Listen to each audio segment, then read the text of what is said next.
ప్రార్థన అంటేనే కళ్ళు మూయట్లేదు, మొబైల్ చూస్తున్నా, పక్కన చూస్తున్నా, దిక్కులు చూస్తున్నా, మోకాళ్ళు దించట్లేదంటే రేపు పొద్దున మోకరించి ప్రపంచాన్ని ఎలా కదిలిస్తామని దేవుడు నమ్ముతాడు? Does God believe in us? దేవుడు అలాగ నమ్ముతాడా? ప్రార్థన అంటేనే కళ్ళు మూయని వాడు ప్రపంచాన్ని ఎలాగా ప్రభు కొరకు సంపాదిస్తాడు దేవుడు నమ్ముతాడా? నమ్మడు. దీన్నే మనం ఏమంటాం? సెల్ఫ్ కంట్రోల్ అంట. ఎవరో చూస్తారని కళ్ళు మూయొద్దు, ఎవరో చూస్తారని మోకరించాల్సిన పని లేదు, ఎవరో చూస్తారని మొబైల్ చాటింగ్ మానేయమని చెప్పట్లేదు. నీకు నీవే ప్రార్థనకి కొంతమంది మందిరంలో కూర్చొని మొబైల్ చాట్ చేస్తుంటారు అక్కడక్కడ. వాళ్ళకి ఏంటంటే మేము చెప్పే వాక్యం కామన్ అయిపోయి ఉంటుంది. మమ్మల్ని కామన్ అనుకున్న పర్లేదు, మందిరం కామన్ అనుకున్న, పక్కన వాళ్ళు ఎవరైనా కామన్ అనుకున్న పర్లేదు, but there is uncommon person with us. మనతో ప్రభువు ఉన్నాడు. ఈ నీడ్స్ సెల్ఫ్ డిసిప్లిన్. ఆయన మన యొద్ద నుండి అది కోరుతున్నాడు. అందుకనే సమయానికి లేయడం, సమయానికి ప్రార్థన చేయడం, సమయానికి ఉండడం. నేను ఎప్పుడు చెప్తుంటాను కదా, సోమరి జీవితము ప్రభువుకి అస్సలు ఇష్టమే లేదు. తెలుసా? కాన్సెప్ట్ అర్థమైంది కదా. అందుకనే ప్రతి దాని కొరకు దేవుడు, ప్రభు అంటేనే మనకు అట్రాక్షన్ ఉండాలి. ఒక వ్యక్తి అట్రాక్షన్ అయ్యాడంటే ఎంత మనం ఇష్టపడతాం? అట్రాక్షన్ అని అంటేనే మీలో కొంత అట్రాక్షన్ వచ్చింటుంది. ఏంటి అట్రాక్షన్? అట్రాక్షన్ అంటే ఏంటి అని మిమ్మల్ని అడిగాను అనుకో, మీరు డిఫైన్ చేయలేరు. ఎందుకంటే మీకు కాన్సెప్ట్ తెలుసు కానీ డెఫినేషన్ తెలియదు. చాలా సందర్భాల్లో అలాగే ఉంటుంది. మనకు బేసిక్స్ డెఫినేషన్ తెలియదు కానీ కాన్సెప్ట్ తెలుసు, ఎక్స్పీరియన్స్ చేస్తూనే ఉంటాం. అంతేనా? అట్రాక్షన్ అంటే మనకి ఇష్టమైనది ఎక్కువ చేయడమా? ఈ ఉద్యోగం అంటే నాకు ఇష్టము, లేదా మా అమ్మ అంటే ఇష్టము, మా డాడీ అంటే ఇష్టము, మా బంధువులు అంటే ఇష్టం, వాళ్ళంటే ఇష్టం, ఈ జాబ్ అంటే నాకు చాలా ఇష్టము. అందుకని spending more time what why want to spend. ఒక 5 గంటలు గడపాలనుకున్నా, 7 గంటలు 8 గంటలు అట్టే పోతుంది బ్రదర్, ఎంత అట్రాక్షన్ ఏమో అని అనుకుంటున్నావా? ఈ మధ్యలో కొన్ని వచ్చినాయి కదా, ఏంటంట పబ్జీనా, నాకు కరెక్ట్ పేర్లు కూడా తెలియదు. గేమ్స్ అంట పిల్లలు లీనమైపోతారంట, ఇంక అంతే లీనమైపోతారంట. టిక్ టాక్ అనేవి కొన్ని వచ్చినాయంట, అది కూడా అంతేనంట, లీనమైపోతారంట, అట్లే లీనమైపోతారంట. అవన్నీ అట్రాక్షన్ కాదు, దాన్ని ఏమంటామంటే అడిక్షన్ అంట. అడిక్షన్ వేరే, అట్రాక్షన్ వేరే. అడిక్షన్ అనేది నిన్ను బానిసగా చేసేస్తుంది. అది ఏంది? గేమ్సే కావచ్చు, లేకపోతే పరిచయం ఉన్న వ్యక్తులే కావచ్చు, లేదా ఇంకేదైనా సినిమాలే కావచ్చు, సీరియల్సే కావచ్చు, తర్వాత ఇంక ఏదైనా దానికి సంబంధించిన ఏదైనా కావచ్చు. ప్రతిదానికి లిమిట్ ఉంటుంది కదా. లిమిట్ లేకుండా పోయిందనుకో, దట్ ఈస్ కాల్డ్ అడిక్షన్. సరే, రెండవది ఏంటంటే అడిక్షన్ అంటే ఇప్పుడు మరి మా మమ్మీతో ఎక్కువసేపు మాట్లాడతా, మా డాడీతో ఎక్కువసేపు మాట్లాడతా, మా బ్రదర్తో ఎక్కువసేపు మాట్లాడతా. కొన్నిసార్లు వాళ్ళు ఫోన్ పెట్టినా కూడా మనకేమనిపిస్తుంది, ఇంకొకసేపు మాట్లాడింటే బాగుండే, ఇంకొకసేపు మాట్లాడింటే బాగుండే అని అనిపిస్తుంది. మనకి ఇష్టమైన వాళ్ళతో, మనకి ప్రియమైన వాళ్ళతో, కుటుంబ సభ్యులతో. మరి దాన్ని అడిక్షన్ అంటాం మా బ్రదర్. మీకు వెంటనే నెగిటివ్ పాయింట్లు ఎక్కువ వస్తాయి, ఎందుకంటే మైండ్ షార్ప్గా ఉంటుంది కదా. దాన్ని అడిక్షన్ అనము, దాన్ని ఏమంటామంటే అఫెక్షన్ అంటాం. అమ్మ అంటే అఫెక్షన్, నాయన అంటే అఫెక్షన్, అన్న అంటే అఫెక్షన్, సేవకులు, బోధకులు, కాపర్లు, ఎవరో మనకి ఇష్టమైన వాళ్ళంటే వాళ్ళకి అఫెక్షన్. కనుక వాళ్ళు ఫోన్ చేస్తే మనం మాట్లాడాలనుకుంటాం, వాళ్ళతో టైం స్పెండ్ చేయాలనుకుంటాం. ఊరు వెళ్ళిన తర్వాత మమ్మీ దగ్గరే, డాడీ దగ్గరే, అన్న దగ్గరే, చెల్లి దగ్గరే, తోబుట్టోళ్ళ దగ్గరే. ఇప్పుడు అంతా మనం ఏ రెండింగ్ అంతా ముగించుకొని వచ్చినా కనుక వాళ్ళ దగ్గర మనం ఉండాలనుకుంటాం. వచ్చేటప్పుడు కూడా చాలా భారమైన హృదయంతో బయలుదేరి వచ్చింటాం, కన్నీటితో, అబ్బా ఇంకెప్పుడు వస్తానో ఏమో అని. That's not addiction, that's affection. ఇప్పుడు మూడోది చెప్తా.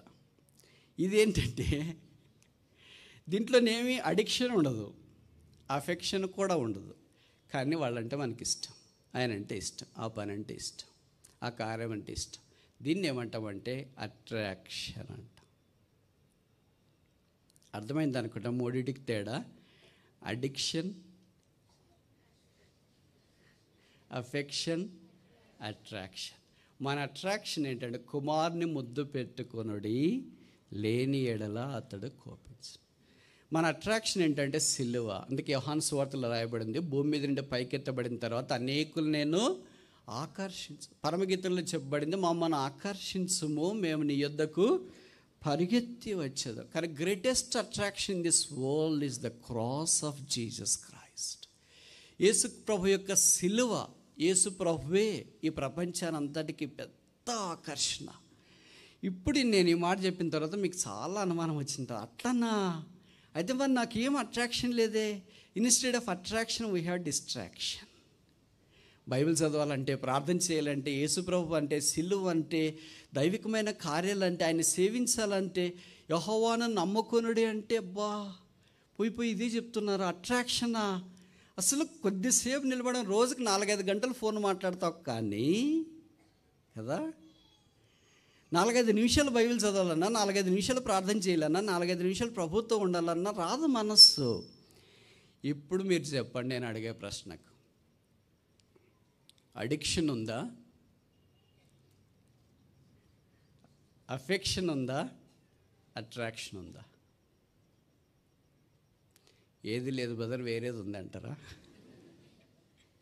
ఏది ఉంది చెప్పండి. ఇప్పుడు నేను చెప్తా. Addiction makes past beautiful. ఒకదానికి అడిక్ట్ అయ్యారనుకో, ఒక అమ్మాయో అబ్బాయో, డ్రగ్స్, సినిమాలో, సీరియల్స్, గేమ్స్, ఏదో ఒకటి అడిగాడనుకో, అడిక్ట్ అయ్యారనుకో, ఇట్ మేక్స్ పాస్ట్ బ్యూటిఫుల్. ఎంత బాగుందో పాస్ట్ ఆ దినాల్లో. ఆ డ్రగ్స్ తీసుకుని ఆ సినిమాకి వెళ్ళినప్పుడు డాష్, దట్స్ కాల్డ్ అడిక్షన్. తర్వాత affection makes present beautiful. Mummy దగ్గర, డాడీ దగ్గర, పరిచయమైన వాడి దగ్గర, ఇతరుల దగ్గర, ఆత్మీయుల దగ్గర ఉంటే ఉన్నంతసేపు చాలా బ్యూటిఫుల్గా ఉంటుంది. ఒక్కసారి వాళ్ళ నుండి నిష్క్రమించినామనుకో, తర్వాత అంత భారమేచ్చా, నేను ఊరికే రాకూడదు, ఊరికి వచ్చేసాను. ఊరికి రావడం వల్ల ఇవన్నీ అఫెక్షన్స్ వల్ల ఇవన్నీ ఎందుకు, అక్కడే ఉండింటే అమ్మ నాన్న ఎప్పుడో మర్చిపోయింటే ఎప్పుడో ఒకసారి ఫోన్ చేసి ఆయమా ఎట్లున్నా ఏం కథని మాట్లాడింటాం. ఈ ఊరికి రావడం వల్ల అబ్బా అని గిలగిలలాడిపోతుంటారు కొంతమంది, ఊరు వదిలేసి తిరిగి రావాలంటే. This is called affection. Attraction makes future beautiful. ఆకర్షణ అనేది భవిష్యత్తు ఆశీర్వాదకరంగా, రమ్యంగా చేస్తుంది. That is called Jesus Christ. ఆయన యేసుక్రీస్తు ప్రభు. ఈ సాయంకాలము మనం అడిక్షన్లో ఉన్నామా? అఫెక్షన్లో ఉన్నామా? అట్రాక్షన్లో ఉన్నామా? ఈ అట్రాక్షన్ ద్వారా యేసుప్రభువే నా ఆకర్షణ, యేసుప్రభు వాక్యమే ఆకర్షణ, ప్రార్థనే ఆకర్షణ, మందిరమే, దేవుని ప్రజలే. Christ is my only target and attraction. There is nothing can attract me other than the power of the cross of Jesus Christ. ఆ యవనస్తుడు ఎవరంటే సెల్ఫ్ డిసిప్లిన్కి రావటానికి ఇష్టపడతారు. ఆ అట్రాక్షన్ ఉంది కనుక ప్రభువులు ఎమ్మన్నప్పుడు లేస్తారు, ప్రభు మాట్లాడమన్నాడు మాట్లాడతారు, ప్రభు కూర్చోమన్నాడు కూర్చుంటారు, ప్రభు వెళ్ళమని చోటికి వెళ్ళటానికి వాళ్ళు ప్రయత్నం చేస్తారు. అప్పుడు వారి జీవితాల్లో రమ్యంగా ఉండటానికి అవకాశం ఉంటుంది. ప్రభు మనకి జీవితం ఇచ్చినాడు ఈ సంవత్సరం అంతా. ఎందుకో తెలుసా? మనం ప్రభు కొరకు జీవించాలని. కనుక do it anything for God. ఏమి చేసినా దేవుడి కొరకే చేయండి. ఆయన ఆశ్రయించువారు ధన్యులు, నమ్ముకున్న వారు ధన్యులు. మొదటి దేని కొరకు నమ్ముకోవాలని చూసాము? Trust him for the salvation, రక్షణ కొరకు నమ్మండి. రెండవది trust him for sufferings or in sufferings, trust him in sufferings, శ్రమల్లో ఆయన నమ్మండి.